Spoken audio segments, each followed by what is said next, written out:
everybody, Barbara here today. How are you doing? How are you holding up? Are you okay?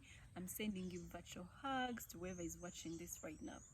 Today I felt the need to talk about managing your thought life or managing your thoughts. Did you guys know that thoughts are things and powerful things at that? And that your mind is one of the greatest weapons on earth, and that with your mind you can be able to create or destroy anything. And that's why it's important to be able to take care of your mind, same way you take care of your body. So what is your mind diet like? What are you feeding it, especially during this time when you're home and with whatever is going on in the world? Our thoughts are influenced by what we see, what we touch, what we feel, what we hear, and even what we taste. So what is it that you're listening to? What is it that you're watching? What is it that you're reading?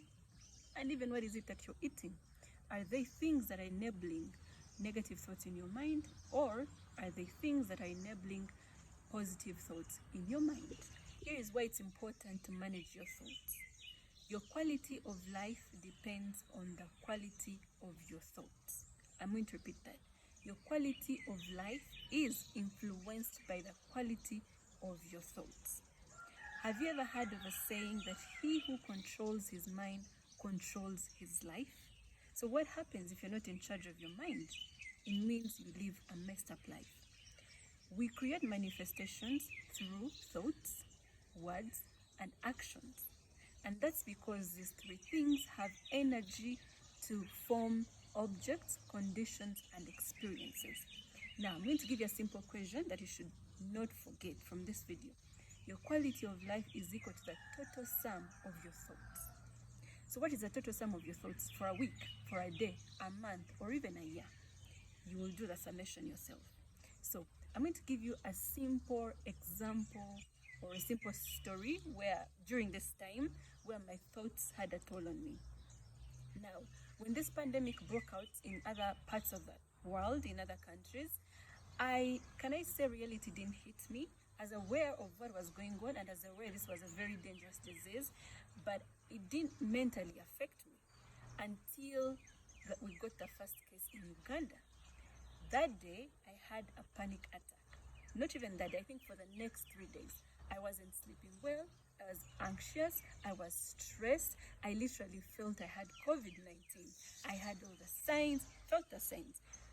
Sore throat, headache, fatigue. I felt I was dying, I was scared. Long story short, my quality of life during those 3 days was messed up. And that's because I let in negative thoughts more than I did let in positive thoughts. So anyway, the other importance of managing our thoughts is that it's biblical.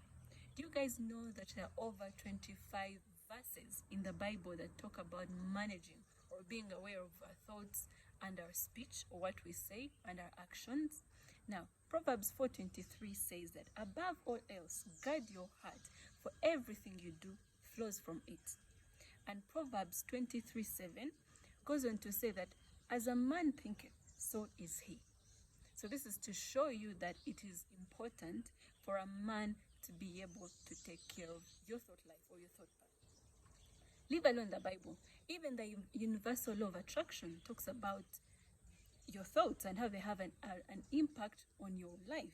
The universal law of attraction is a belief that says that a man's positive thoughts or negative thoughts have the power to influence their positive or negative experiences in their life. So one may ask, how can I manage my thought life, or how can I be able to control my thoughts? And this is what you can do. One, acknowledge the thoughts you're having. If it's fear, acknowledge that you're having fear. If it's regret, acknowledge that you're having thoughts of regret. But while doing that, be patient on yourself. Don't be hard on yourself. And when you do that, notice where your focus is. What are you focusing on that is making you have those thoughts? And why is your focus there? Is it on an action that you did and now you regret? Are you focusing on it because you're not over it? Or are you focusing on it because you have dwelled on it for so long and now it's time for you to move on? 2, you can meditate. Now, I know there are very many forms of meditation, and I'm not going to lie that I'm an expert at meditation, but I will tell you what has worked for me or what I've used before. dig deep down in your soul. Try to see what your thought path is like and redirect your thoughts to a more constructive path. For example, you can choose calmness and serenity over anger and fear or anxiety. Or you can try to do something constructive depending on what your interest is to take your mind away from the negative thoughts. Have you ever wondered why people react differently to the same situation or same whatever problems someone is facing? It's because they're thinking differently. It's because they're managing their thoughts differently. Lastly, you can replace the negative thoughts with positive thoughts. And here you can even use words of affirmation. Each morning you wake up, you can say, I am blessed, I am happy, COVID-19 has nothing on me, I am healthy, I am rich, etc. Whatever situation it is that you're in. So, and the beauty with this is that God designed our minds in a way that we cannot think of two different things at the same time.